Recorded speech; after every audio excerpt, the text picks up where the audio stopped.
Ko Dievs atļauj sievietei darīt, vai sieviete var kalpot Dievam, sludināt, būt priesteris un kalpotājs, vai arī tas ir paredzēts tikai vīriešiem?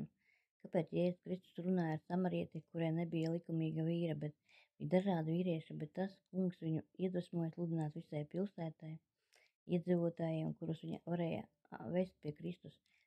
Kāpēc tas kungs atļāva grēcīgai sievietei pieskarties viņa kājām ar vispārēju nosūtījumu? Viņa mazgāja viņa kājas ar asarām, apklāja ar skūpstiem, ierīvēja ar dārgo eļļu un noslaucīja ar saviem matiem.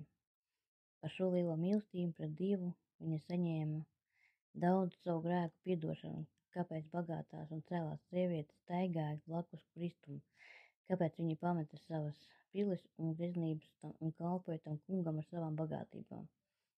Kā sievietes nebaidījās stāvēt pie Kristus krusta, bet kopā ar Jēzu līdz pēdējai minūtei, kad kungs tika sists krustā. Gal galā daudzi viņa mācekļi aizbēga, un kāpēc Marija nāca pie tā kunga kapa, jo bija pagodināta būt pirmajai, kas ieraudzīja augstām celšos Kristu, un kāpēc tas kungs sūtīja viņu sievieti, lai ieliecinātu un sludinātu apustuļiem, ka viņa redzēja viņu augšām celšos un dzīvu. Dievs radīja sievieti, lai viņa būtu sadraudzībā ar savu kungu radītāju paradīzē un būtu pilnvērtīga palīga vīram palīdzību.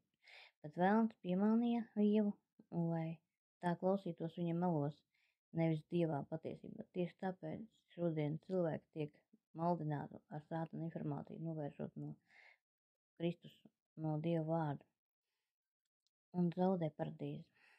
Ar Dievu abonējiet Dieva vārda misijas Telegram kanālu Senltiņenko, lai piepildītu savu dzīvi ar atklāsmēm no debesīm un rastu pestīšanu.